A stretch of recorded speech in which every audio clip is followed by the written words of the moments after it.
Welcome to Afterlives with Kara Cooney, in which we discuss ancient Egyptian history and relevant current events that we think will be of interest to our audience.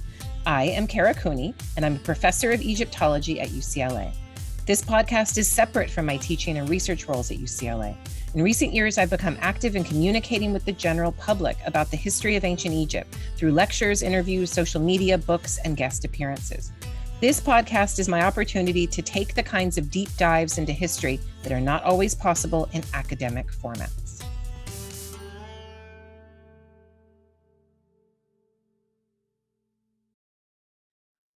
Howdy, everyone. I'm Jordan. I'm Kara. And this is Afterlives with Kara Cooney. That's me. That is you. But it's Afterlives with Kara Cooney and Jordan Gelsinski. But Gelsinski's a little long for the title, I think. Yeah, it's okay. Kara Cooney has a nice It's snap it's to something. it. It's Snappy. Something. My mother did it on purpose, apparently. It works. It's something. So we're doing part 3 today. Of demystifying academia and how things work. Unplanned part 3, but yeah, hopefully everyone's enjoying our it's our work, it's our shop talk, yeah. it's what we live, so we can talk a lot about it, and it makes sense that we would have 3 parts. So today we're going to be focusing on defending, which a lot of programs, not just defending, but defending the dissertation, right? Or in at UCLA, the proposal, graduating, and then what's beyond, so getting your PhD and beyond, so jobs, postdocs, the academic job market in general, world, alt-ac, that kind of thing. We might have our own alt-ac. We're going to do it. Yeah, I think alt-ac could be a whole episode. So I think we might. Well, we can talk about it a bit, but I think it deserves alt-ac just means alternative from academic. Yeah. So that you get the PhD, but then when you go out on the job market, you do something different than try to just be a professor at a university or college. We could even get into, if you get a job at a university, department politics, your chair. Yeah. You can share some of the. I can share some. Well, just what does a chair do and all that kind of stuff. For people who, it's a lot of extra responsibilities and extra work for you. We can, endowed chairs, we can talk all about which is different from being the chair. Endowed chairs are different. Much more fun to have an endowed chair and to sit on an endowed chair rather than to be the department chair. I have never had an endowed chair. Someday. But sometimes they rotate, right? They do rotate. They work. Yes. Okay. So I think last episode we ended on funding, all the various funding opportunities you have while you're a PhD, and we talked about writing the actual dissertation, right? And how long it took you, and how many pages you're writing. And we decided we would do a podcast on writing and how one writes and how one writes academically. So that'll be fun. Yeah, especially for me. So we'll be doing a podcast about writing with somebody who needs to write the dissertation. I'm data gathering right now. And how to hack that, how to make yourself, how to put yourself into a system, how to create a hockey rink that you can bounce off of so that you get production done. It can be done. So in our trajectory, we're finished our dissertation. And so in some universities, when you're done, you have to, you send it to all your committee members, your advisors. They have to read through it, give you feedback and comments. You make those edits. And then in most cases, we have a dissertation defense. A defense that can be public, can be semi-public, can be private. Sometimes it's the choice of the person who's defending. Sometimes every university does a public defense and you don't really have a choice. Most universities form the committee after the dissertation is written and accepted by the advisor, and then a committee is formed, which means that you have a completed body of work that you then send out for critique to 3 additional people. And then you have that public defense, and then they ask you questions and say things like, I don't know, if you have another Egyptologist on your Egyptology defense, they might ask you something that's much more in the weeds, but defenses are also a way to make your work more public. So I had an economist on my dissertation defense who asked me many economic questions, which was terrifying and scary, but it was just, how does your data fit into this rubric? And I've been on a dissertation defense in Norway where they flew me over and we ate salmon and drank a lot, and it was very public, and everyone wore fancy dress to this big public auditorium, and I was given a microphone, and it was a very formal Socratic sort of, you must ask questions and challenge the person as much as possible. It was for Anders Bettum, and it was great fun, but it was also very performative. So most dissertation defenses I have found are performative. They're there to show, for the professors and the advisors, to show which students they really support. In other cases, and you and I have both heard of situations like this, it is to show which students they want to give a harder time to, because they want to display that they're not fully supportive of student X, Y, or Z. And in some cases, though it's more rare to let something go this far, you even hear of situations in which a defense is created and a committee is formed and the student has failed in a public venue. In a public venue. I haven't heard about this happening for some 20 years. But people can get given a really hard time. Yes, they can. They'll still get passed or something, but it can be a very traumatic. Defenses can be specifically created to traumatize and to show power. And this is a human sort of thing. It's a human hierarchical sort of thing. It's not necessarily a good thing, but it is a display. It's a display. In the same way, when I was telling Kylie and Mate, this wedding isn't for you. In many ways, the defense is not for you either. The defense is for your advisors and for your university to place you where they want to place you. And they are often the ones that choose your committee. At a much more Ivy League type school in the United States, you don't really get to choose your committee. And so it's just a very old school way of doing things. At some universities, you wear your full robes and regalia, your little hat and all your stuff that you would wear to graduation. Most places don't do that anymore. Well, like to me, I see it, but I guess you can make changes afterwards, like when you're writing your book project or something like this. But to me, it never made sense to have the critique after you're done. Like you should say all those things while the person's writing and editing so they can make those changes that you maybe have problems with X, Y, or Z. Don't let it come to fruition and then be like, oh, well, now I have an issue with all this stuff that I could have told you about while you were writing it. You know?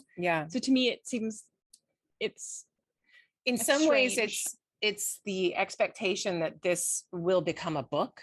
And so since this will become a book, we are giving you some opportunities to take on board for when you transform this into a book. But I see your point. If you had these people on your committee from the inception of the proposal, then you would be working in a more multidisciplinary way from the very beginning. So I totally agree with you. I have a close friend where this happened to them, where there was all this critique at the defense and they were like, why wasn't this brought up when I sent you like all my chapters and the edit? Like you didn't bring this up then. It's almost like you were saving it just to have something to say. Well, that's particularly if the advisor is the one doing the critiquing. And that's cruel because if the advisor is saving all of his or her critiques for the public moment, then there's obviously something wrong. The system is broken and there's a toxic relationship involved. Something's happening. And we all know that this happens. They're showing their power and they're displaying to their academy, to their part of the academy, that this student does not have their full support. And trust me, that word spreads, right? Word spreads, people talk about how somebody reacted under that kind of a scrutiny and pressure. It's almost like a test. Did the person cry? I mean, it's the dissertation defense can be a glorious moment of triumph in which everything goes perfectly right, or it can be it can be very traumatic. Even if you pass, it can be a traumatizing experience that people still continue to talk about. And sometimes there are things built into a defense at some universities that seem to want to manufacture this kind of trauma. For instance, there are many universities that deal with ancient language that will give somebody a blind sight reading on site, which is more nerve-wracking to the person undergoing the process, arguably, than anything about their dissertation. Because by the time you get to a dissertation, you can talk about it 6 ways to Sunday, up, down, XYZ, you know it very well. And you have to remind yourself that you know it better than the people who are talking about your work. And most of those people haven't really read the work as carefully as you would have wanted them to read it. But if you're given a text in ancient Greek, in ancient Egyptian, in Demotic, whatever. Yeah. And you are expected to take that text and in front of everyone who knows what the text is, they're not they're not blind sight reading it, right? You have to sight read in front of everybody. Then it's a particular kind of torture device that we in the academic world seem to reserve for ourselves. Yeah. I remember even exams at Chicago where it was blind texts for midterm or finals. Yeah. And even knowing like the way the course was set up, it was that this can't lower your grade, it can only raise your grade. But just having it, you not knowing what it was going to be and just all this built up stress. Right. And then it's such a mind, it's not, has nothing to do with whether or not, she wanted to say a mind fuck, but then she stopped herself. So I'll say it. Go on. But like, it had nothing to do with like how well you knew Egyptian or not. It was like how well you can control your own mind. It's and funny. Like, I found that in those kinds of settings where there's text reading in that kind of a performative display context, that students are so nervous about text classes, about when they're reading Egyptian or Greek or whatever Akkadian in front of their professor in their seminar. So they have to know what text they're reading. They have to prepare enough lines. They have to make sure they have everything ready. And if they end up sight reading in that particular class, they're just dying because the professor's ready to pounce. And it's this weird, and we talked about this a bit last time, this idea that philology in particular is known for harassment and bullying of graduate students in a very formalized, very public, very polite kind of fashion. But which is why at UCLA, I make sure that we have a text reading class where no one knows what we're going to have in a given day. And we're just sight reading all the time. Yeah. And people are like, I don't know what that is. What is that? And you're not expected to know it or be perfect. We're all just kind of figuring things out together. And I make sure that I show up for that class sight reading myself, not having prepared anything. Because if I have prepared, then I am creating the lie that there is this perfection that can be reached that freaks students out more than anything.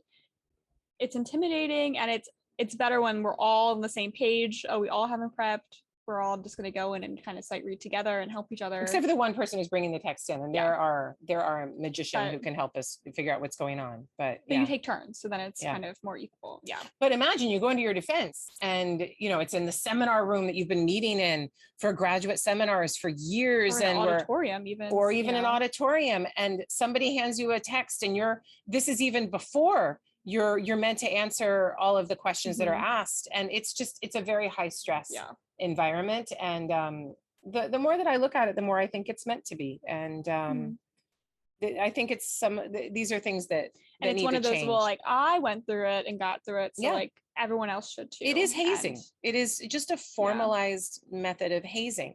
And some people would be like, well, yeah, but you have to go through this to show that you can do it and that you are a master of your field and all of these things. But I think there are other ways of doing this. And the fact that it's so performative and that people are so rarely failed, it's more an arena to display power. Yeah. And this is super important, and we haven't even mentioned this yet, but a student, soon to be a professor or soon to be a PhD, may be sitting in that arena amongst competitors who hate each other, who are using the student as a pawn to take each other down. And so you may have a committee that's formed maybe against the advisor's will, or these are just the people that are on the committee that year, but you may have a committee with people on there who don't get along with each other. Yeah. And so you might have somebody who's not on a committee, but is in a public defense, is there able to ask questions because that's people can you up. Can.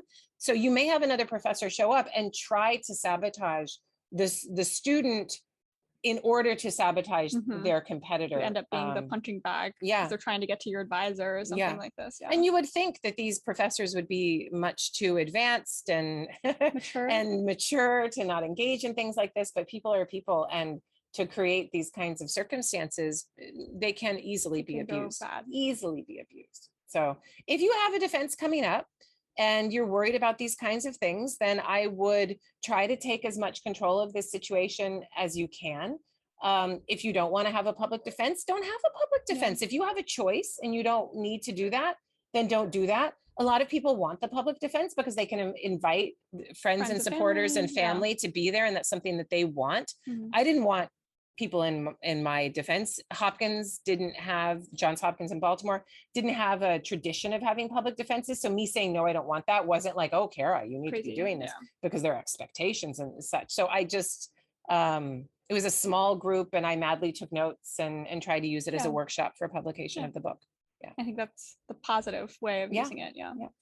But which is why at UCLA, we don't have defenses at the end. No. We do them early. If there's a defense at the end, then something's gone wrong, or it's a situation in which a student has been out of the field for 20 years doing whatever job they're doing, and then has finally finished the PhD and is able to come back. So you need to kind of touch base and with so everyone. The whole committee comes back in a more formal defense, and then is in many cases the defense of the dissertation proposal happens at the same time that the dissertation itself is defended. That can happen. I've seen it, but it's those are for students that have, been writing for 20 years or something, which is unusual. So we don't do a defense, but the student does have to get 4 or 5 committee members to sign off on the dissertation, which involves emails and phone calls and communications and lunches and coffees, trying to figure out what the person wants in the dissertation that they're not seeing, getting all your edits, making all the revisions, and it means you have 4 or 5 people reading it, as opposed to just 1 or 2, which is amazing. Because the more people that can read your dissertation before it's done, well, and then you better. You always have maybe a comment where one person says one thing over here and then another person's over here, and you're like, okay, how do I make both of the people happy? And you can't, but then have to figure out but that's a beautiful thing. It's a beautiful thing to have diametrically opposed opinions with you in the middle, with a committee that's been formed long ago to put those opinions in as equally valid.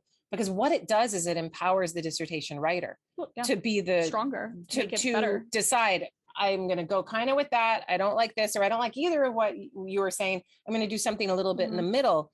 But it also empowers the dissertation writer to realize they don't have to become a mini me of one advisor, that when they're writing for a committee the whole way through, they have to write something for a broader audience the whole way through. And that's very, very useful. And if you disagree with one of the comments, stand firm and substantiate why you think it's this, or which you can't do when it's just one advisor that's asking you to change something, at least not very easily. And how many stories have we heard of where the people like, I had to change this thing that I didn't agree with, but if I didn't change it, there was going to be no PhD for me. And there are systems that grant professors tremendous power over their PhD students that can be highly problematic. And the more you diffuse that power, the more you decentralize that power with the committee system, the more empowered the dissertation writer is. So that's my preferred system. And that's so we do at UCLA. It's what we do at Berkeley. We're not doing it that way because I want it to be that way. I just happen to be lucky enough to work in a system that works for me. And who knows, with chicken or the egg, maybe I like working in the system because it's the only system that I've been an advisor in. So it could be that. But I've served on other committees that have the other system. So and you went through the other system. But then I come in late, and I know, having come in late and being a committee member in those other systems, that I don't have as much power. I can say things, but the advisor could then in a private conversation say, don't worry about that. It's fine. And then what I have to say isn't that important. You can't like hold things up. You're not the advisor. No. Okay, so we covered, so you write your PhD, you go through editing, you go through defense, passed. You're a doctor. You are a doctor now. You go through all the convocation ceremonies. You have a party at my house. I'll get you a bouncy castle in the backyard. That's really fun. We didn't get to do that through COVID, which is sad. And the last PhD party we had here had no bouncy house. But inshallah, we will do this in future. Next people. So then what's people's options once they're a full doctor? They can start applying to jobs. We'll talk about that. And then there's also the postdocs. So maybe we should do postdocs first. I was able to move out into the academy as a full working member with a 1-year gig at UCLA teaching as a visiting lecturer. And then I moved into a 3-year teaching postdoc at Stanford after that. which was great because it gave me 4 years of kind of a safety to get publication plans together, to work on curatorial projects and things like that.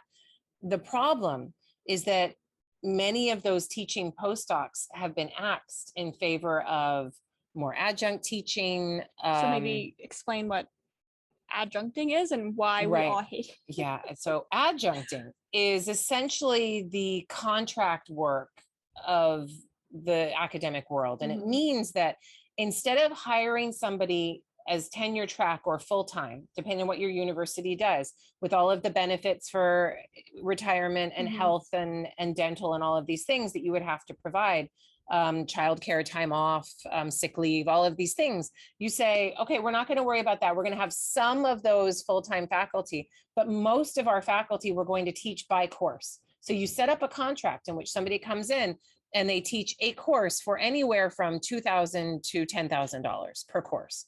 Yeah, but it's also, I think, to reiterate what you said, it's contractual. So it's for a year. So you might move somewhere. Or for a quarter. It or could for be 10 literally weeks. for like, where if you get a tenure track job or a professorship or something, it's forever. If you get tenure, it can be until you retire. Yes. Yeah. If you are pre-tenure track and you move around a little bit, okay, then those jobs aren't forever, but you're still getting benefits. You're able to move your retirement with you. If you're adjunct teaching, then you're teaching course by course. And so say you get paid by somebody to teach for a quarter for $5,000 to adjunct. And so there's $5,000. You can't make it through the 10 weeks or whatever for $5,000. So you should have another course, right? So maybe you get another course at another university and that one pays less and it's $3,500. So you put those two together and you try to live very cheaply. But adjunct teaching, you're not in a union. You're not protected in any way. You can be fired with cause. And the pay is usually the pay is awful. The benefits are non-existent. And there are all kinds of stories. Like if you wanted to Google for fun and go down this rabbit hole, you could Google adjunct professors or PhDs on food stamps or something like that and get an idea of what adjunct teaching does to people. And you know what my opinion of adjunct teaching is. What do I tell you guys? Like, don't do it for more than, don't do it if you don't have the do option, it for more than a hot second. But don't do it unless it's like very short term. Well, like why don't you have to adjunct? Because we have BTA ships. You have TA ships. You have, and we get paid more. I remember a local university was looking for an adjunct. Yeah. And they were taking, that local university will not be named. Not be named. Yeah. But they were taking, PhD students to even teach this course, and they were paying less than we make as a TA for a 10-week, 12-week, because semester, so it was like 15 weeks actually. Yeah. And I was like, no, because I can't do record. Both. Yeah. And it was like 40 students. Yeah. And I was like, it's a lot of grading, a lot of papers. Yeah. So in Jordan's case, and in any situation where a grad student already has the opportunity to teach, I would look then, and if you're only TAing, you're only teach assisting, not teaching as instructor of record, then I would advise you to look for when and where you can be instructor of record. And then what do you do there? Well, so I think we didn't talk about this as part of like a funding option, but at UCLA, we have the opportunity to be instructor of record in the summer. Right. So over the summer, we can apply to teach our own course. And prep it, write it yourself, make it exactly the way you want it to be, and teach the course the way you want it to be. It's a course we already have on our book. So if you taught, say, the magic and medicine class that Kate Bonishow normally teaches throughout the year, then you would create your own version of that. Having sat in as a TA, you're not going to recreate all of the slides because no one has time for that. But you're going to put your own self and your own perspective into that course. And then you put on your CV, instructor of record. And by the time you're done with your 6 to 8 years at UCLA, you will have been instructor of record, maybe 6 times or something like that? Yeah. Maybe max 6, but you're still instructor of record throughout. So you don't need that experience. When people adjunct and they kind of need it, it's because their institution, and a lot of Ivies are like this, a lot of Ivy League institutions are like this, their institution does not give them opportunities to teach. whether as instructor of record or as a TA. No. So when you're applying for jobs and like, tell us about your teaching philosophy, you're like, I ain't got no goddamn teaching philosophy because I have no idea. I haven't taught. I haven't been in the trenches. I have been only the receiver of this. I haven't been out there. So if you're coming from one of those places, and those places, they pay better than UCLA, they're generally a faster PhD than UCLA because you can put all of your time into it. So there's a lot of benefits to getting your PhD at a place like that versus at a public institution like UCLA. But then you might have to adjunct for a year or two and put together, that you've taught at this state institution and you've taught at that public institution, but put together some kind of adjuncting work so that you can then go out into the world and say, I have taught, this is how I've done it. These are the students that I've taught. These are my diversity perspectives. How do you teach to students who are minority students or not traditionally represented in the academy, like students of color, Latino, Black students, et cetera. How do you, as a white person, potentially teach these students? How do you, if you are a Latino or a Black person, how do you work with these diversity issues? But those are the kinds of things that people are asking. So I feel like a lot of PhDs who don't have opportunities to teach within their university maybe do like adjuncting their last year or something while they're finishing up writing. They can adjunct at a local, like liberal arts colleges are really good for adjuncting. Community colleges are great for it too, to get. Well, I got super lucky because Ann Macy Roth was taking a sabbatical from Howard University and they needed, and it wasn't even an adjuncting situation. It was more like a visiting instructor, right? So I came in for 1 year to teach 4 classes one semester, 4 classes the next semester.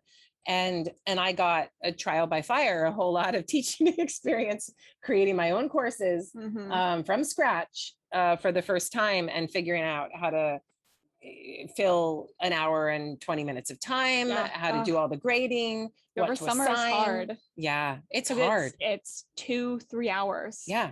And you're like, how do I, it's such a, the first week is so difficult of like teaching for 3 hours, obviously with breaks and activities. Yeah, and summer stuff, teaching, you put all of it into a 6-week time period. So it's condensed. 2-3 hour classes. It's hard. That's a lot to talk about. I did art and it was like, how do you talk about Egyptian art for 3 hours and not, keep the students not lose your mind engaged so it's difficult.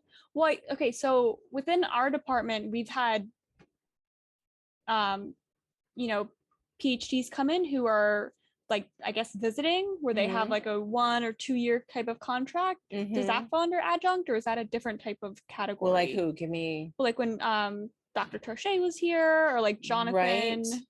Well, no, because at UCLA, because they get benefits. We don't use adjuncts at UCLA very much at all. Yeah. And when we do, I can't, as a department chair, it's hard for me to afford paying for that class. So what we do instead is we have a category of instructor called a lecturer. Yeah. And then the lecturer, it gets benefits and all kinds of leave and time off and insurance and other things, but they have to teach, I think, at least 3 courses at UCLA. So when we had Julia Torche and then Jonathan Winterman, when he was lecturer, Marissa Stevens was lecturer for a while, they're always teaching I think 5 to 6 courses. And so that's it's not a full-time job. They're teaching around 80%, 70 to 80%, but they get all of the benefits and other things. So it's better than adjuncting. And they're unionized and it's not adjuncting. And if you can get a position like that, that's great because you're able to sit in a holding pattern after your PhD where you're getting all of this teaching experience,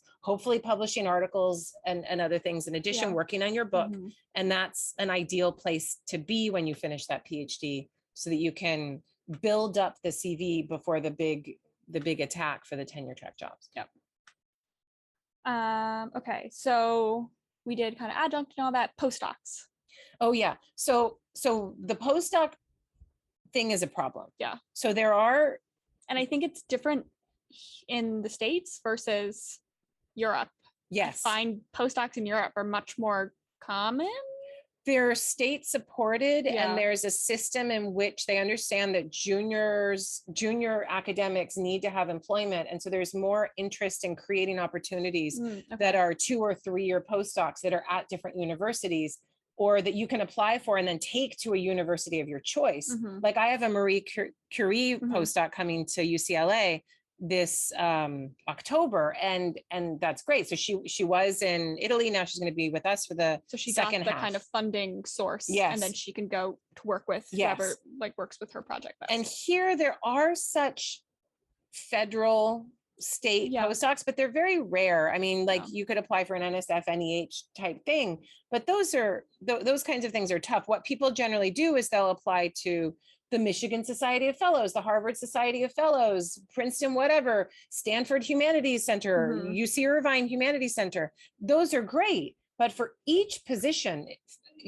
that they have, each postdoc, probably 500 PhDs, recently finished PhDs in the humanities will apply, and it becomes a battle royale. So most of those are internally funded by the university. They're funded by the university, or they're funded by endowments. Endowments. So there could be some rich donor that's come in and established an endowment that pays out a certain amount per year, or an endowment set up with a center, like a humanities center at a particular university. And then you have people come in for 1 year, maybe 2, sometimes 3.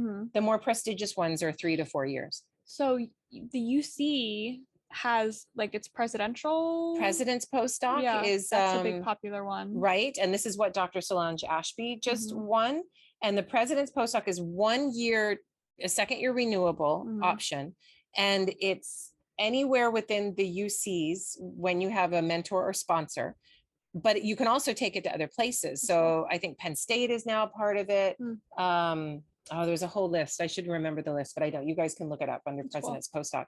But it's diversity. So if you're a person of color, underrepresented within your field, a woman in a field that's underrepresented, and it's mostly masculinely driven, then you can, or non-binary person, whatever, you can apply to be represented in the President's Postdoc. And then that one will, trying to change the whiteness of the academy, will then pay for half of the first 5 years of that person's tenure track employment. So it becomes very attractive for universities to pick up those people and say, that's going to be our new scholar in Egyptology, for instance, which is what we've just done at UCLA, because it's something, it's an FTE, a full-time employment position that we can get much more easily than in another way. I think maybe we should explain to just how job searches in departments go and how, you know, they're really expensive. That's important. So let's do the job searches, but let me just state we can finish postdocs first. That postdocs,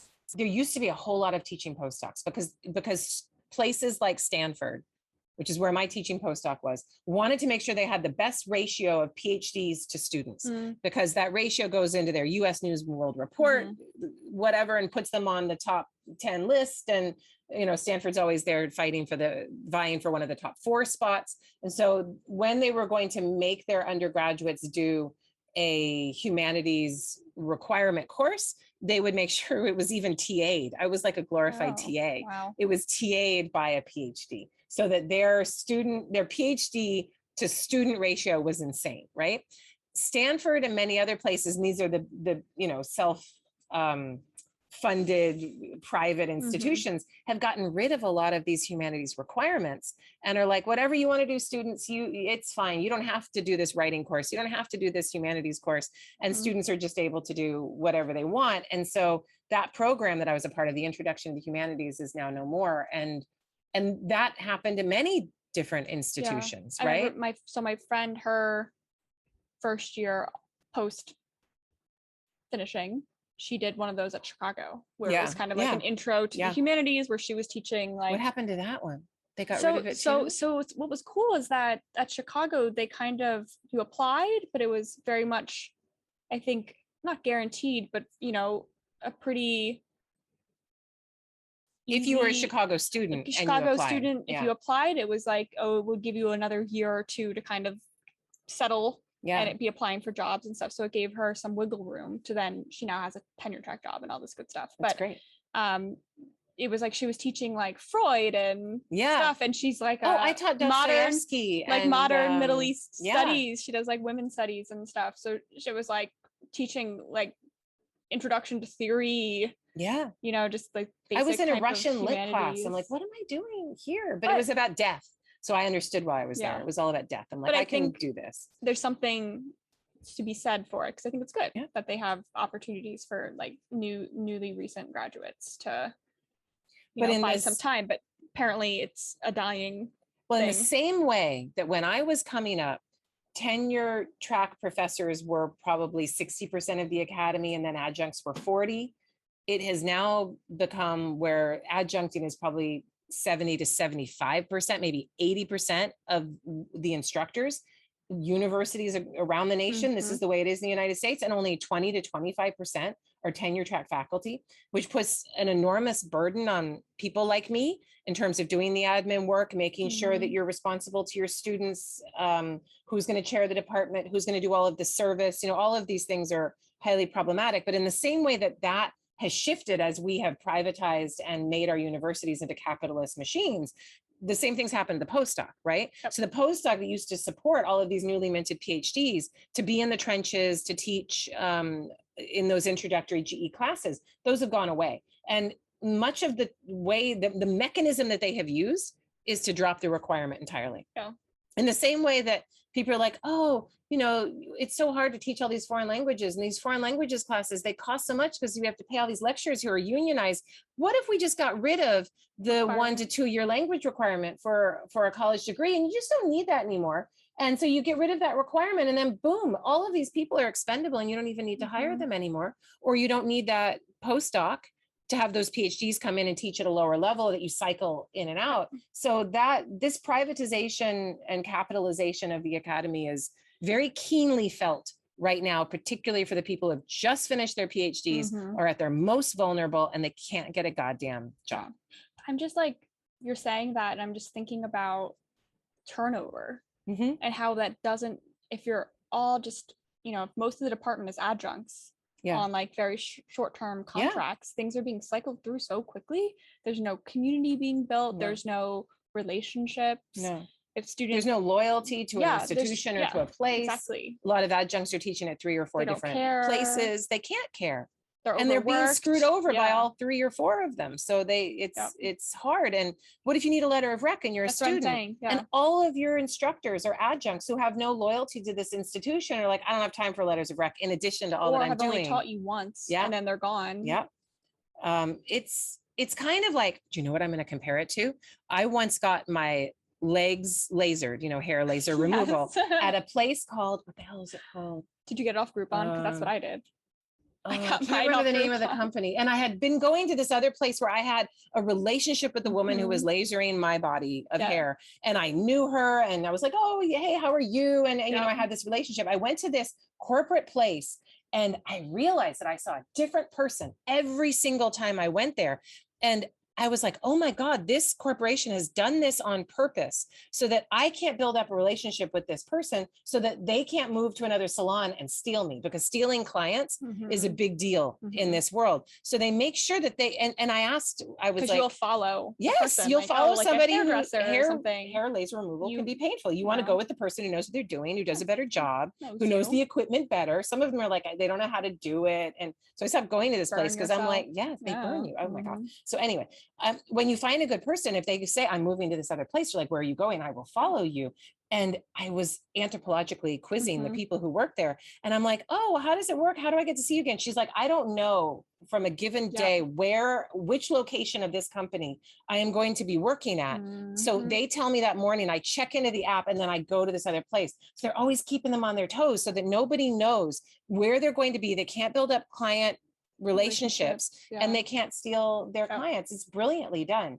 If I remember the name of the company, I will let you know. But I mean, but that's what adjuncting does. It puts everyone on the defensive and it disempowers them. About money. It's purely about money and using their time and effort. And I swear, everyone who adjuncts, it would be a beautiful thing if in the United States everyone just decided we're not going to fucking do it anymore. We're not just a whole, like, all the adjuncts just go on strike, like all league up with each other and just say, no, we're not doing it anymore. And see what happens to the university system that is about the client is always right, or the student in this case is always right, who's paying tuition, trying to get all of the students to take out more loans so that their university can get ahead. I mean, it would be a beautiful thing for that football program. Yeah, for the goddamn football program. Oh my God. Well, I think we can talk. We've all seen those, job ads. We've all seen those job ads that are just ridiculous adjunct, like you're teaching 4 4s and you have all these responsibilities and you're getting paid like no money, and then they post, those are usually visiting that. So there's a difference between adjuncting and being like a visiting short-term professor. They're both contracts. One's a contract for one class, another could be a contract for like 1 year. So then you have a contract to do work for 1 year, and they'll say, yeah, we want you to teach 4-4. We want you to advise our students. We want you to write letters. And then they'll throw in some admin, something or other. And you're like, I'm sorry, what? Like nothing. And pay you nothing. Yeah. And pay you nothing. And then still 2,000 people apply for it because it's the only job that came up. And the biggest thing to remember here, and this is super important, is I don't care who's gotten in your head. I don't care what you've read lately that tells you that a PhD in the humanities is without value, because it's wrong. It's not true. The problem is that if you go to the person or the people or the institutions that granted you the PhD in the humanities, expecting them to give you something different, that is where you will fail. Instead, you need to take the PhD in the humanities and go out into the private sector and build something with it that you maybe didn't expect. That's not teaching exactly, the Chaucer poetry that you were used to doing, but actually makes you have to go out and do something a little bit different. So if you're able to do that, then you will succeed. Yeah, you think about your skill sets, what skill sets you have, not like, I need to find something that does New Kingdom Egyptology. That's not going to happen. No, it's a toxic, this has become a toxic patronage system in which the people that they invite you and they say, oh, you're passionate about this thing, come to us. And you get your PhD. Left time. And then as if in a toxic marriage, they're like, oh, but you're only capable of doing these. And they've already set it up with things like the hazing in class and the defense that makes you feel like a lesser person, that disempowers you and makes you feel stupid inside. Then you feel like, I have to stay in this marriage. I can't go anywhere else. I am only good enough for this small kind of teaching. And then you're done. You're a Mark, you're a Rube, you're perfectly set up to only be able to make your 25K as an adjunct teacher for the rest of time, rather than taking that PhD out into the private sector, understanding that you got it because you're able to do complex research subjects based on incomplete data and take that out and do something else with it. So many applicable skills that you learn, but you have to make them, palatable for other job sectors and all this kind of stuff. But that's our alt-ac episode. It is. And how interesting is it that some of the professors that give these PhDs are the ones that make you feel you can only work in this narrow area. And even within this narrow area, you're failing. And once you're psychologically set up for that kind of disempowerment, then you'll be their cheap employee for forever. That, and I think I know within academia, we have a lot of, people who got their PhDs a while ago and they got tenure track a while ago and things have changed so much where it was like, oh yeah, I just got a job after I was done at the same university that I got my PhD from. They're like, oh, we'll just give you a job. And I've been here ever since for 50 years. And I mean, make no mistake. There are, in the same way that they say, unemployment is the lowest levels, but there's so many jobs that need to be filled. Sure, there's a lot of jobs that need to be filled, but they're shit. Yeah. And people are now deciding, I'm not going to do that shit job anymore. So there's a ton of adjunct positions. People are looking for adjuncts all over the place, but people aren't interested and willing to make that bargain. Yeah. So just touching back on postdocs. Yes. How can they be helpful to someone's career? Like, why is it usually a good idea to perhaps most postdocs, teaching postdocs or research postdocs are at very prestigious places that you would not otherwise get a job at right out of school. So you are one of many people teaching at Stanford or NYU or UPenn or Harvard. And those places gather you together into that postdoc community where you see what other people in the humanities are working on. You become part of a larger humanities cohort, which is really nice. Yeah. So there's every reason in the world to take these postdocs, but now some of these postdocs are so prestigious and so hard to get that it's like winning the lottery. Yeah. And, and what I tell you guys, I'm like, you can apply to the postdoc, but only do it within the cycle of applications that you're already doing, don't put all of your any extra weight or stock into it, because you're probably not going to get it. But apply, and then you see what comes of it. Yeah.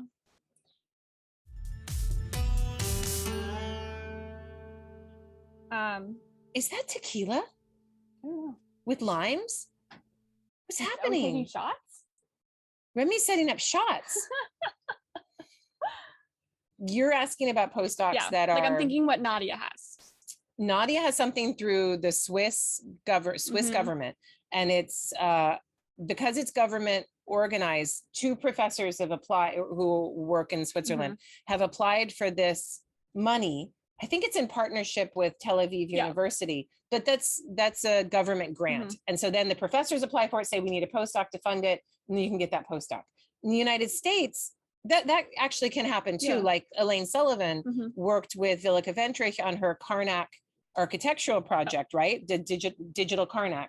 And she had, I think, a 2-year postdoc out of that. And she was meant to come in and do a certain amount of work, putting that website together. It's true. So a lot of postdocs that aren't like the big prestigious ones, like the Society of Fellows type things, or the teaching ones that are now largely defunct, you have to know who's doing what, and you have to know which people are working on which projects and how to apply for those things. It's true. A lot of it is insider baseball.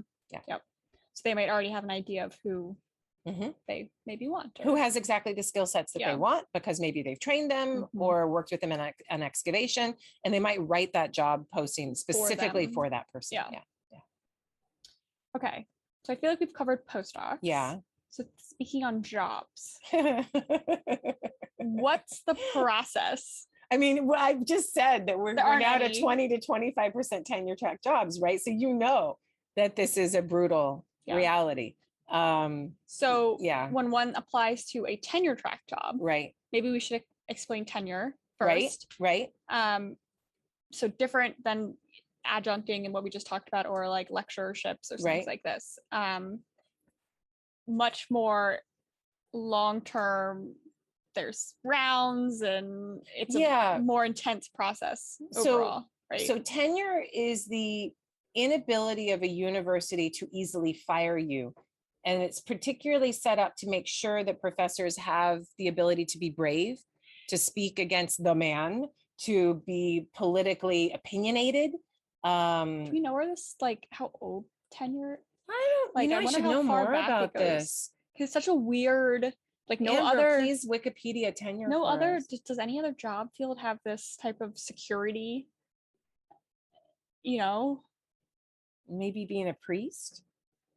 Well, no, it's true, because think about it. If you enter into the academy, or you enter into the priesthood and you are indoctrinated, then even if you commit some really awful things, as we know in the Catholic Church has happened, it's hard to fire somebody. You put them out in the monastery or something. But people, even like, I've heard my dad talk about, like, in the business world, it's hard to fire someone, you know, just in a business world, you have to have all these like strikes against you that go through HR, and you have to have warnings. You can't just like fire people willy-nilly. Not anymore, no. Not anymore.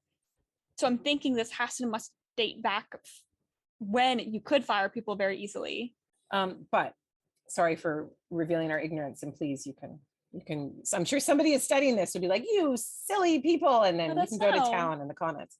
But to get tenured is a wonderful thing. So you want to be applying for those tenure track jobs, knowing that if you're tenured at a university, the only way you can be fired is if they dissolve your entire department, which I have seen happen.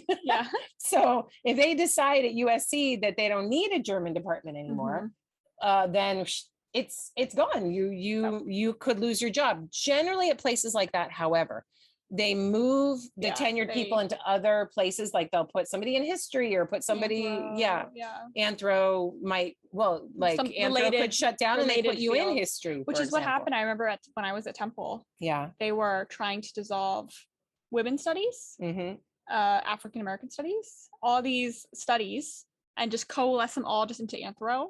Oh, wow. And there was like strike, you know, people were... Did they do it? Did they succeed? So they collapsed women's studies into Anthro. Oh, my I think goodness. African American studies survived because people were like in a uproar and, yeah, rightfully so upset.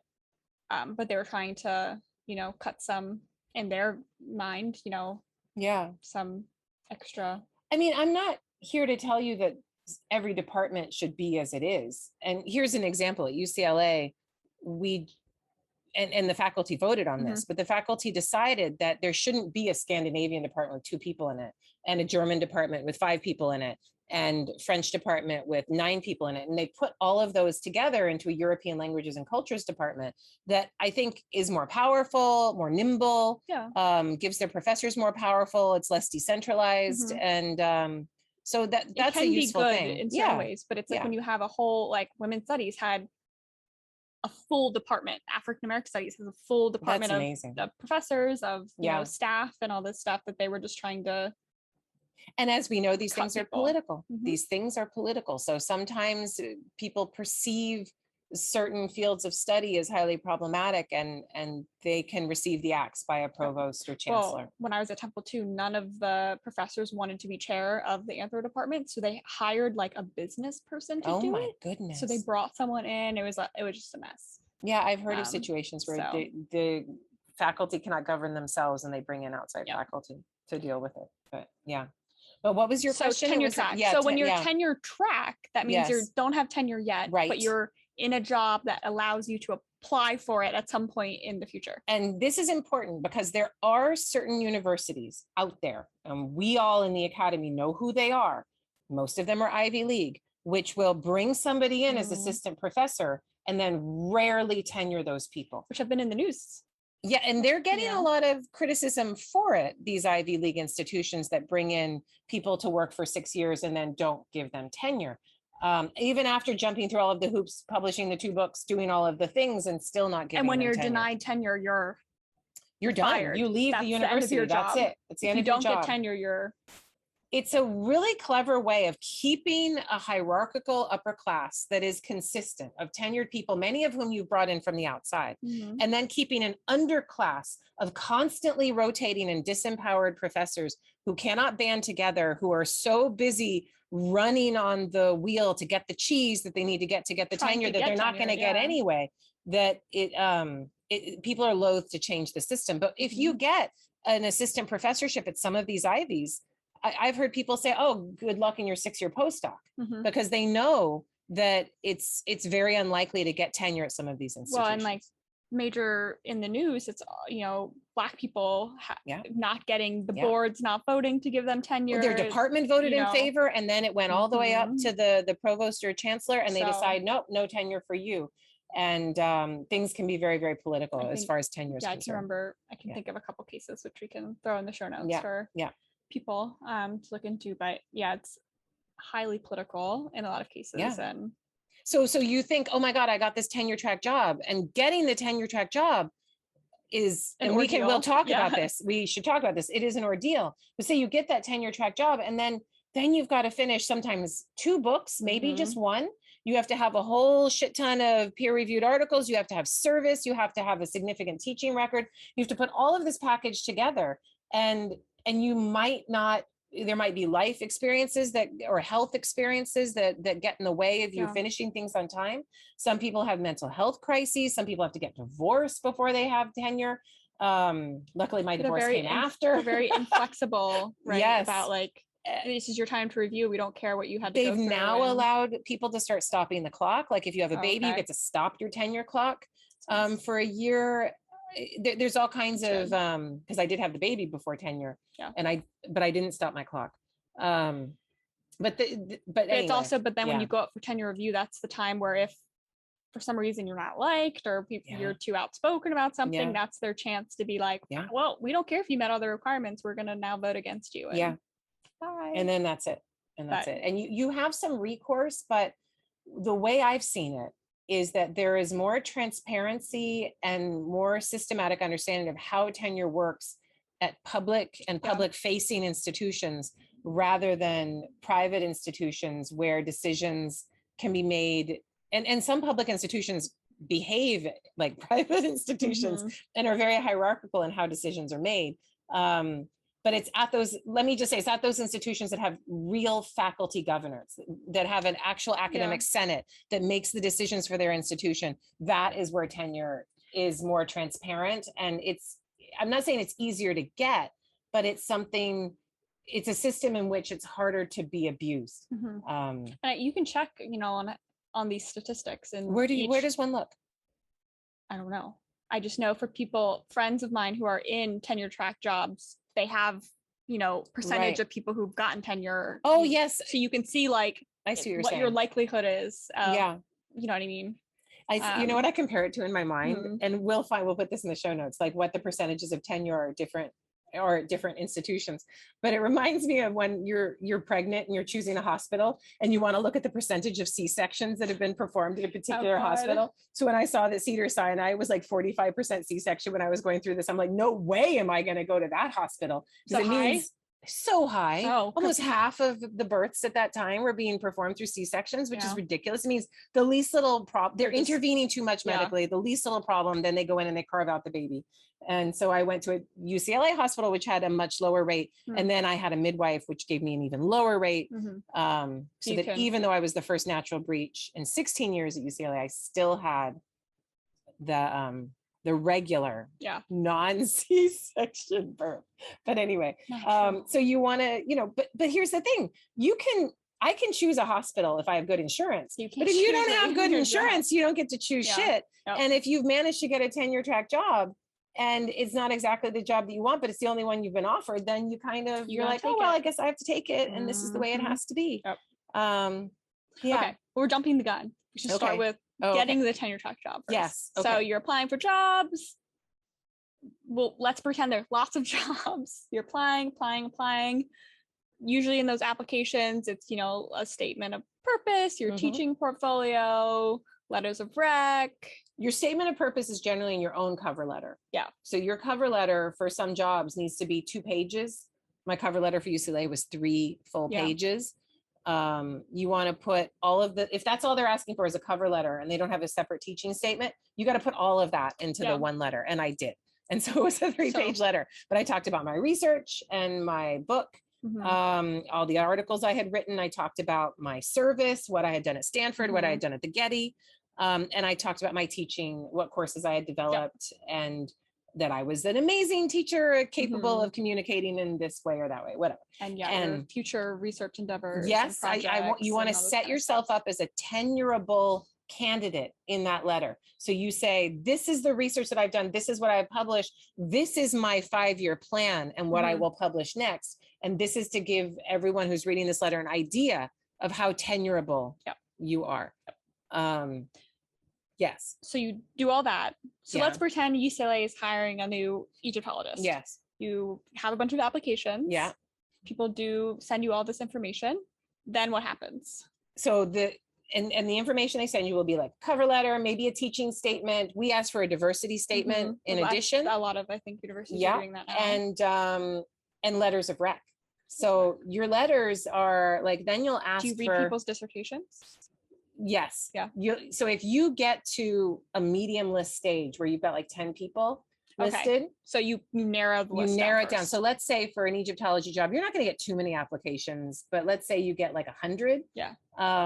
You first take out the people who have missing something, who are missing something or are too advanced. So if it's the job is generally posted in a particular category. Sometimes you have an open rank job, but most of the time, you know, it's cheaper to hire at a junior level, to hire assistant professor, rather than to hire open rank, which is assistant associate with tenure or full. And so if somebody is advanced out of that ranking, then you really can't consider them because it's not an open rank search. So you take all those people with 2 or 3 books who just want to leave their institution. Or looking to, you know, maybe leverage things or something like that. And those people go, and the people who aren't ready go. But in the United States, not ready is a little different. So you could just be finishing your PhD and be out there on the market with 2 articles.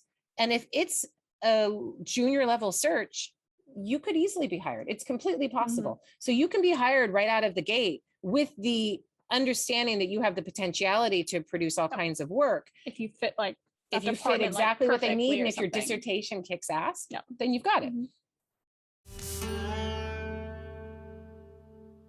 So we're on shortlist. Oh, right. We've narrowed it down. Right. To maybe 20, 25 people. Yeah. Then what happens? Then generally in a non-COVID world, you interview people at conferences. And if you're at conferences, okay. Mostly at conferences. Okay. And if you're in, it can be Zoom.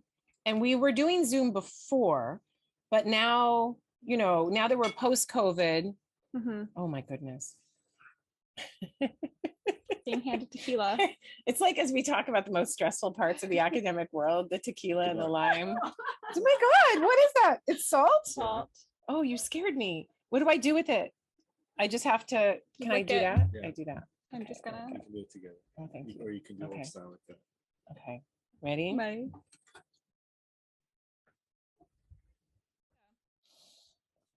Oh, that was good. I feel that. That was nice. My tummy's all warm. I know. What tequila is that? I usually don't like tequila. Yes. That was really good. It was very nice. Anyway.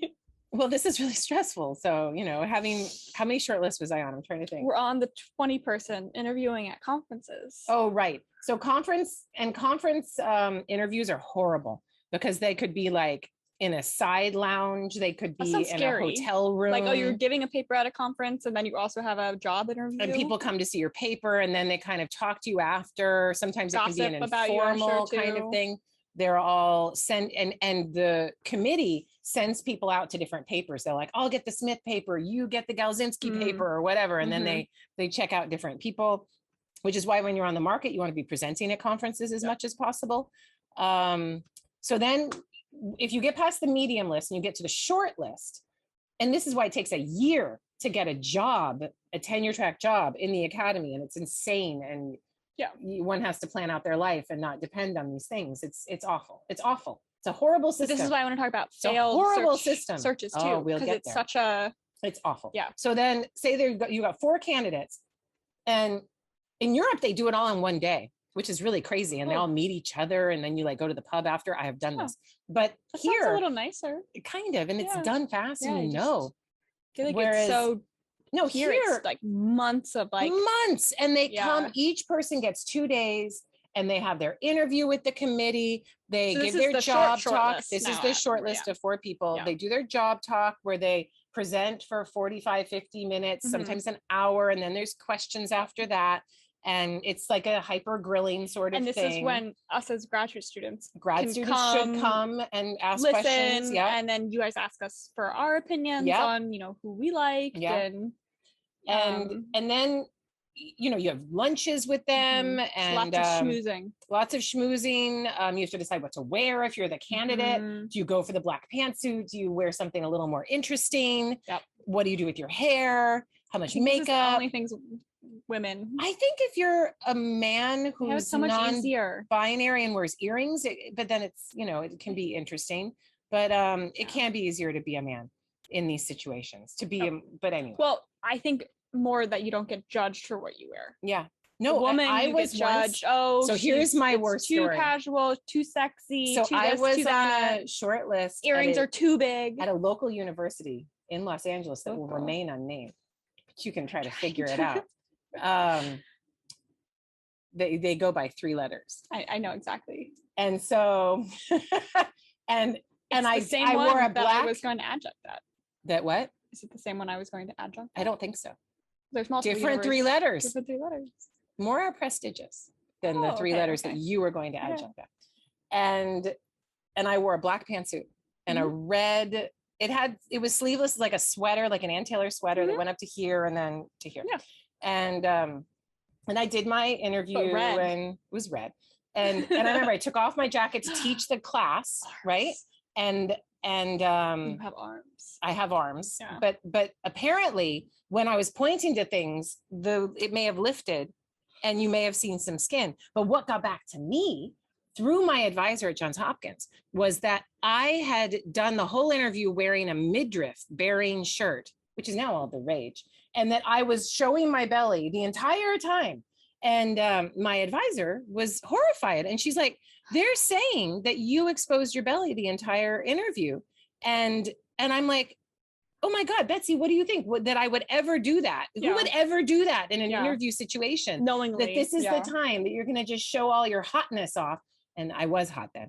But so it was just open misogyny and an open axe job so that they didn't have to hire me and they could take somebody else who ended up not getting tenure. But that poor woman. But it's, you know, once you go through this, it's almost like the defense is nothing. If you make it past the hazing and the trauma of the defense, then you get to go through the hazing and the trauma of the shortlist, in which you have a 25% chance to get a particular job. And having done that, I did like 3 or 4 shortlists until finally I was in the shortlist for UCLA. And by the time I got to UCLA, I was just like, you know what? By that point, it's not in your control, that the politics are there, that you can't even see, that you have no idea how things are going to go. So you cannot care. And you just go in and you're like, here is my power. Here is my ability. Up to you guys, and peace out. And that's it. From like friends I know who have gone through it. It's like, I've had friends who are like, I'm doing this for a year. If I don't get anything, like I'm out, I'm done. I wouldn't advise that. I would advise that which is what I told my friend. I was like, oh, I talked to Kara about it. Peace out. And I was like, give it some time. But she ended up getting one. So what you need to do is put yourself into a place of safety so that you're not a bubbling bowl of jelly at the interview. Because if you need this position so much, you won't be able to say the right thing. You'll be constantly worried about whether you're presentable to this person or that person. You'll be second guessing yourself. You won't be bringing your own power and your own ability. But this is why I always tell my students, don't adjunct. Find a career path B.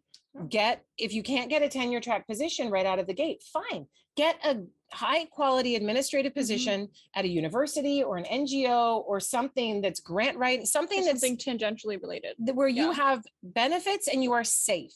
Because if you are applying for one of these university positions, you're on a short list, but you're also in a safe place, then you don't need them and they don't need you to need them. I feel like you probably show better too. You're less desperation can be smelled. Exactly. Fear can be smelled and sussed out. It doesn't make you an attractive candidate. So go in with all of the positivity that you've already got something, because you need to create a situation which you do already have something. But also, like, I think it's important to remember too that you want the job to be good for you. That you want it to and the job and the community to fit well together. And it's nice too to have the ability to say, like, you know, even if you say you get offered the job, to say like, no, like this is not a good fit for me. I have another option. Or it's a rare thing, Jordan. I know, but it's rare. Nowadays it's rare.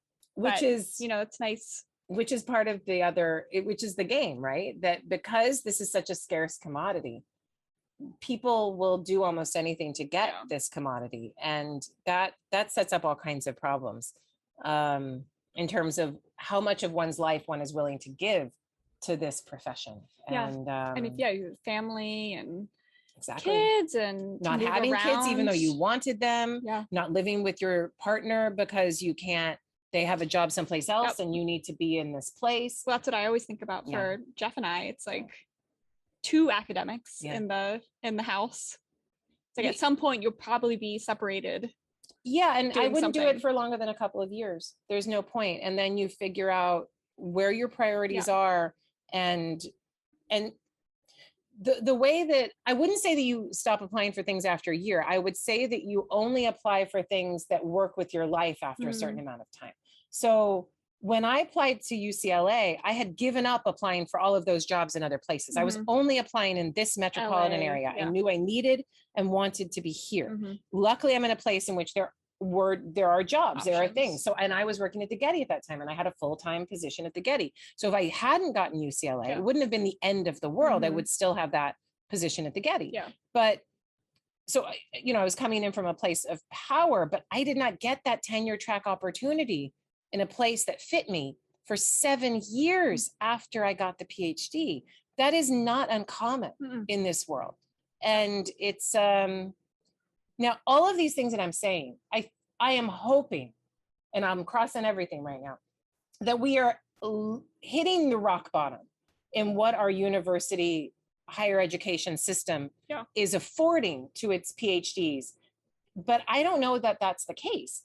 there is extraordinary anti-intellectualism against the humanities in general because of the thought and criticism that we bring to the political world around us. And there is a great part of the population that would love to just sweep away the humanities with one flick of the wrist and just be done with it. Yeah. So maybe we haven't hit rock bottom yet, but there's, if you keep going down, we can't keep going down forever. There is going to come a point where the boomers start to retire, where the universities start to realize that adjuncting isn't getting them what they need and might actually be hurting them in their US News and World Report or whatever, or getting tuition money or something. There may be a way up. What we're discussing right now is bad. It's bad.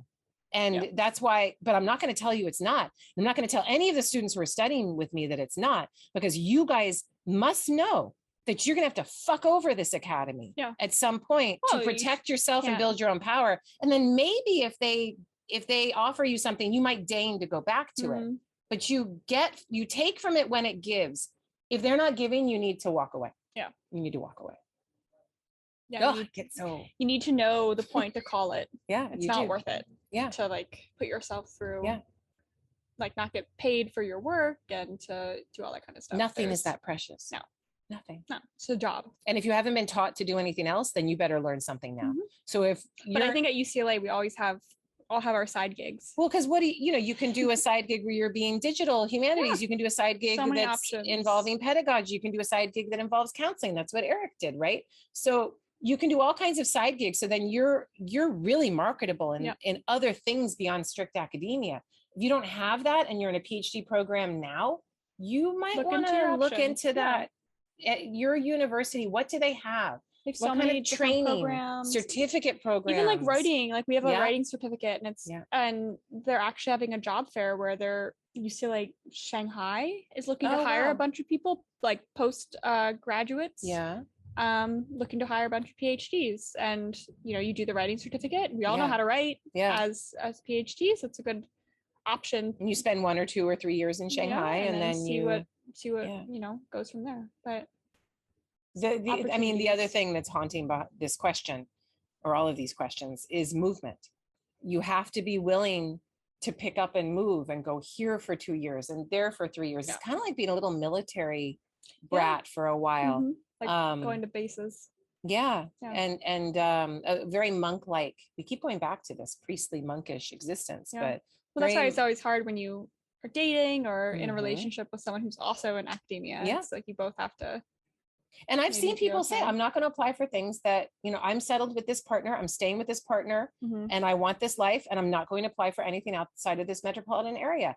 I could be an asshole and say, as my student, you should be hungry and willing to do this or that. I'm not doing that, because we all need to build our power and our safety where we can. Well, that, and everyone has different priorities in life, So if you tell me that and I know that, I'm like, okay, I got it. Like we have many recent PhDs who are like, this is where I'm going to be. This is where I want to be. I'm not going to, and that's you can't just uproot kids and do that every couple of years. That's a lot for them. Or demand that people are separate from their families for years at a time. That's no good. Has to be their choice. Yeah, for sure. So we talked about job searches. Yeah. So how are job searches from your perspective of hiring and a failed job search? Failed job searches. I didn't know how expensive they were. Yeah. Just like how and much the department money has to pay. So like our summer on funding, a job search, and then if it doesn't come to fruition. I mean, with all of the dinners and the lunches and you fly people out and you put people up and then you offer them a job and say maybe they have some other stipulations that they want of spousal hire. Spousal hires we can talk about. Rarely happen. A spousal hire is when that's a thing of the past, right? It's not necessarily, but it is largely. Not necessarily, but if you're sought after and they want you and you say, oh, well, my partner happens to be an academic in X, Y, or Z, it is possible for a chancellor or provost to be like, okay, and we will hire that partner and put them into this other department. But at places with academic senates like UCLA, I see spousal hires go south pretty quickly, because then that person gives a job talk in the other department, and then that other department is like, if we hire this person, you're not going to give us a job in the area that we want. So they often say no. So what you just said, you don't give us a job. So when departments want to hire to fill a vacancy that they see in They their need to go department, to their dean in their division, who then goes to the provost above them, and they like allot these things to Yes. different departments. Okay. And depending on the division that you're in, in my division in the humanities, classics might get a search in a year, and ancient Near East might get it, or like NELC might get it. You all get like turns, and people notice if a department has gotten a whole bunch of searches in a short period of time, there will be an outcry amongst the faculty, and they'd be like, no, you can't have all of these searches, and there will be pushback against something like that. So it has to be evenly distributed. Obviously, larger departments are going to get more searches than smaller departments. So English and history might get more searches than some other smaller department.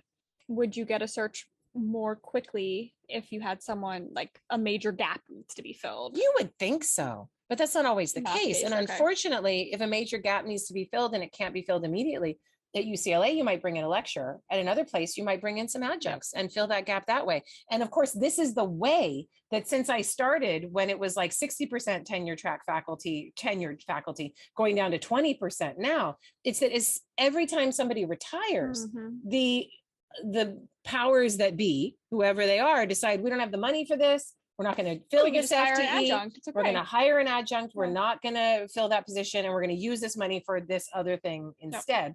And so the numbers just keep going lower. Especially then if you have a failed job search. Failed job searches, I have seen that happen. But then you don't get another one, right? You lose your card. Not necessarily. If the money that's gone into that job search comes from the department couldn't get their shit together. It is possible that the dean will give them that FTE again in the next year. You might then, as the chair of that department, decide to switch up your committee, because if you have a committee that can't make a decision, you don't want that again. You may not want that again. But if you're in a small department where that's going to be your committee no matter what, you just have to figure out how to deal with it again. But failed job searches do happen, and they almost always speak to divisions' disagreements within a department about what it is they even want. And you have two people that want this kind of person and two people that want a person that does that, and they cannot agree, and the job search fails. That's often not enough planning before, or transparency beforehand about where people actually fall in a job search situation. I mean, since we touched on it, department politics. Yes. Since we're there with job searches. So when you get hired into a department as tenure track, you not only have to teach. It's not just your sole responsibility is teaching and doing your own research and all this kind of stuff, but you also have to, be engaged and you serve kind of community service in a way. You have to go to department meetings. Make sure you go to your department. All these types of things. It's also part of the. You want to serve on committees. Assistant professors are often shielded from more onerous service, but it wouldn't be a bad thing for an assistant professor to volunteer for certain committees. It could be a bad thing. Like if you're in a faculty meeting and there's some committee and the chair is like, so I'm going to need somebody to serve on this. And the assistant professor is like, me. Depends on what it is. Like, it might not necessarily come off well. I would advise the junior faculty to just have side conversations all the time and continue to have good political exchanges with your fellow faculty members, so that they know that you're interested in doing something like this. And you want to be a team player, somebody who's helping to teach, who's helping to make decisions, rather than somebody who's just doing their own stuff. So then when you get to be chair, and not hold on. Gets so to wait, be we chair. didn't talk about like applying for tenure, the process of like getting tenure. Well, that's its own thing.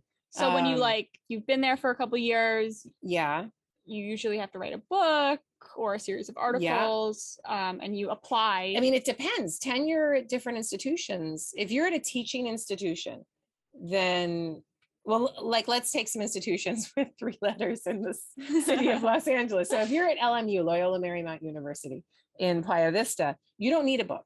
You could have a set of articles and service and teaching, and then you're fine. And it's a teaching heavy institution, and they don't require the same bar. If you're at USC, Or research heavy. It is much more research heavy, and it will depend on the department that you're in the humanities, whether or not you need a book. In the sciences, you're not going to need a book. You're going to need lab work and your big articles and things like that. But you know, how many you're a primary author on, that kind of thing. It's in the sciences. But in the humanities, you need your monographs. And most departments there, I think, still want 2, rather than at UCLA, where most of the time 1 is enough, but 2 can sometimes, you know, 1 in a manuscript is what we like to go with. So yeah. But what was the question? Right. So what are the requirements for tenure? They how do you like differ apply? So you get to a certain, they give you a certain amount of time, right? So some universities won't let you go up early. Okay. And you go up after 6 or 7 years, and that's just their clock, and you cannot accelerate, and that's it. You have to be patient, and that's it. Most of those are teaching institutions because they don't want to give you the bump in pay till they have to give you the bump in pay.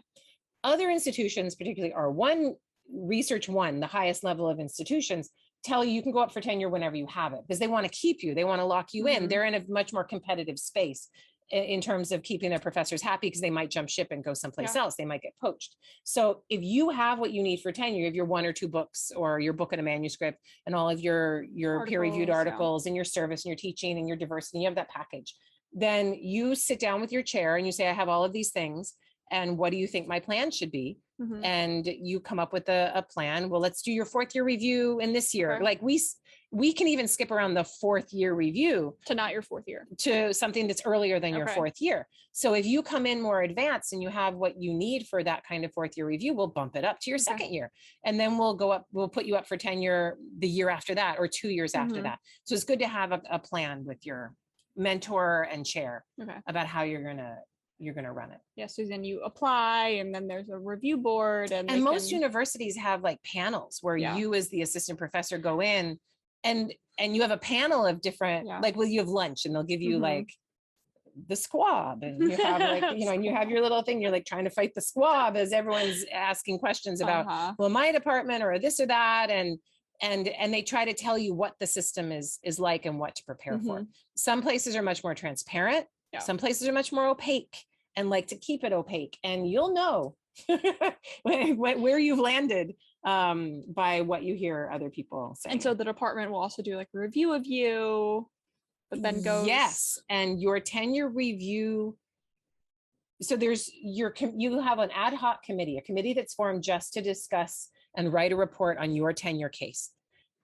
And are they part of your department? They are part of your department. They're part of your department. And then they present that to the department. And the department, whether it's 8 people or 20 people or 50 people, then discuss your tenure case. And they should have read part of your book. They should have looked at your teaching and your student evaluations. They should have looked at your dossier and your package. And then they discuss whether or not they feel that you have what you need. And then you might have discussions of collegiality, whether or not that person is somebody people like to work with. Fits in. No tenure cannot be given because there's a lack of collegiality. But if somebody's on the bubble and they don't necessarily have what they need, then whether or not people like you, i.e. collegiality, can be a deal breaker for whether or not you get tenure. Yeah. Okay. So, but it's a process. And so getting through and getting that tenure, the way I like to say it is that, and as chair, the way that I like to see it for my junior faculty is no one should be going up for tenure without knowing it's going to be a slam dunk. I want every tenure case to be a slam dunk. You need to have all the boxes checked. You need to know you have what you need. And we shouldn't be worried about it. If you're worried about it at a transparent place like UCLA where you know what you need, then you're doing something wrong. And that should be taken care of before. And the other thing that UCLA has that is nice is we have a committee after the fact, so that even if say you're in a really toxic department and they're saying bad things about you, or they're not dealing with your case in a forthright manner, you then have this committee that's university wide, that's a much larger committee that will take your grievances and look at the situation fairly. And I have seen many votes by a department overturned by that larger UCLA committee. Cool. Now that's great at UCLA, but at other less opaque universities, the provost or the chancellor can be like, oh yeah, the department voted in favor, but we don't like her, Mhm. you know, and no tenure for you. And that same committee can be abused. Mhm. So it depends on the university culture that you're a part of. Okay. Good to know. Mhm. So other opportunities, once you're in the department, Yeah, you can be chair. you could be chair. You could. And so I guess obviously it comes with a lot of responsibilities Yeah. and things to do. Yeah. But what are the advantages of being chair? Well, you know, or what have you enjoyed, I guess, maybe about being chair Yeah. as chair of the department. And I became chair when I was an associate professor. So I had received tenure, Mhm. had been tenured for like, I don't know, 3-4 years, Mhm. maybe less, before I ended up becoming chair of the department. And before that, I'd served as graduate and undergraduate advisor. Is that the typical rotation that you do, like undergraduate, then graduate advisor, and then? It can be. I can imagine that working well, that you start out as being grad and undergrad advisor, and the students come to you and you figure those systems out, serve on some admissions committees and other things, and then you're ready to move on to the next step of being Did you want to chair. be chair? Oh, I still don't know the answer to that question, Jordan. I mean, Well, hindsight, you can always I can do admin work. Yeah. I can delegate. I can make decisions quickly. I don't try to fight the system Mhm. and take it apart in an image that I think it needs to fit. Yeah. I am pragmatic. And so, and I'm not competitive with other people, and I'm not trying to pull all the resources to me. And so in that way, I think I'm a good chair, Mhm. because being a chair is allocating the resources of a department amongst your faculty and amongst your graduate students to make sure that you have an application system for summer funding, Yeah. TA-ships, making sure that the right TA-ships go to the right people, making sure that you're listening to your students, you're listening to your faculty. And it's just an allocation of those scarce resources. And I think it's, let me put it this way. Everyone has to do service. Yeah. I don't care what university you're at. So if you have a tenure track position, you will end up doing service. And there are all kinds of ways to do service. You can do service where you're serving in the academic senate, as starting as secretary and then a vice president, then you're president of the entire academic senate. Go you know, or you could be on, once I served on the academic personnel, or no, what was it? Whatever. There are lots of committees that one can serve on. You could serve on grad like council, internal undergrad affairs council. You type could do of all things, kinds of yeah. things. And you could go really high in the academic senate. And I have found that when I like to give service, I like to do so in my own home space, in my own. You can see the ramifications of it. Yeah. Actually. I also just like to keep my home clean. I like to keep my home nice. Mama, I like to keep my bear family mode. happy. Yeah. And I get to learn all the gossip within my space. So if you're that kind of person, it's like, oh, why did that happen? And what happened there? And who's it? If you're chair, you'll get to know it anyway. If you're the kind of person that wants to know the Probably gossip, more than you want to know. Yeah. Oh, definitely. That is true, because all the fires come to you, right? But if you're the kind of person that wants to know what's happening in the hierarchy above and isn't as interested in your home space, and there are many people like this, I would say in some ways more, then you would want to go beyond being chair, because then the dean or something. Yeah. Go to those higher positions, because then you get to hang out with the dean and I mean, I know the dean, but there are other positions where you have much closer connection with creating strategy and building things and applying for grants and really working with the dean in a much closer capacity than I do. Yeah. So, but yes, depends on your career goals. And I mean, I don't think you can plan this stuff. I wouldn't try to over curate. There's no way to know. Yeah. You end up in a position that circumstances allowed. And then the only reason I became chair so early is because everyone in my department was a director of a center and doing something really important. And so there was no one else there to be chair. And the person who had been chair had served 16 years. Yeah. So, and was like, done, I can't do it anymore. And it was only fair that somebody else step in and take over that role. And I was the only person that really was able to do it, that didn't have a dig or didn't have this other responsibility. And so it made sense for me to do it. Was it the right time? Did I want it? Do I want it still? I don't know. Would my life be a hell of a lot easier without being chair? Yes. But in some ways it's made me have to publish in a certain way on a certain schedule. Mm-hmm. So what we talked about last time about like keeping busy and being so busy that when you have any moment to do something, you really you're like, what should I be doing right now? Take advantage of that time. Yeah. So last night was Saturday night. I had my hot Saturday night, and I finished chapter 1 of I finished that draft of the AUC thing, and I sent it to Amber, and I'm like, footnote the shit out of this. And so that happened, and now and chapter 2 is a fucking mess. So I'm gonna get in there. Notice how all the bad words come out when I start talking about writing. Wow. But that's another podcast episode. Yes, it is. It is. But so we've gone from the very lowest to the very, well, no, because I don't want to go higher than chair. I think it's a good place to stop. There are lots of people that have higher administrative interests, and I don't think this is something that interests me. Yeah, depends on your personal. But we'll see. Yeah, we'll see. There's always possibilities out there. But if you have higher interests, you generally in the academic world can't profess it openly, particularly if you're a woman, because open ambition is not attractive. So you have to say, oh no, I just did it because I had to. I don't want to do this, but you just do it. So. Yep. Any final thoughts on demystifying academia? Hopefully we didn't scare anyone. Well, we should have scared you. I think not too much. I think we did scare you because I think you can see that the system is broken and breaking even more. And it's a system in which you actually actively must protect yourself from systemic harm and toxicity.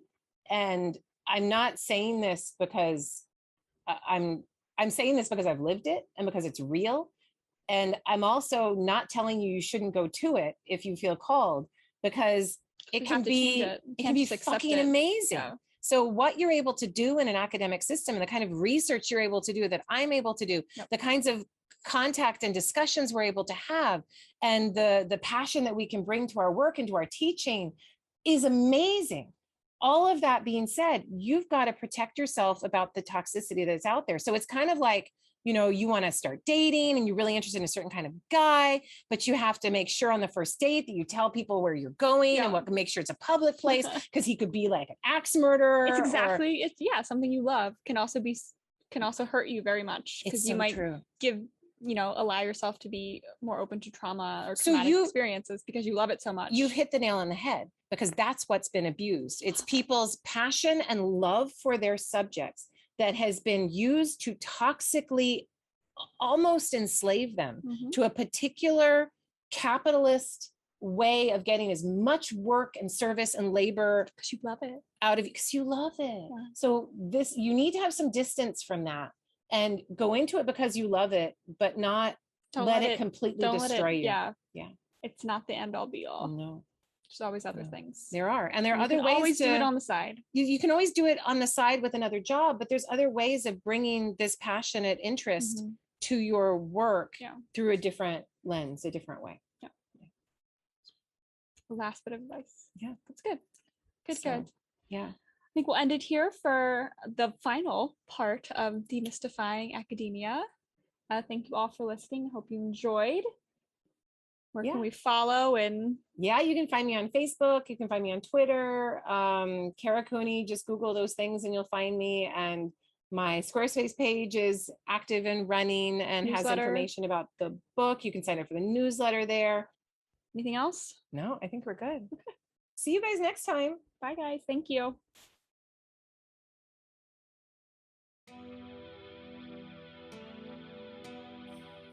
Thank you to our listeners for your support and for subscribing wherever you listen.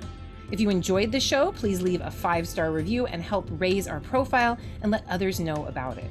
Send your questions related to the show and topic suggestions for future episodes to karacooney@gmail.com.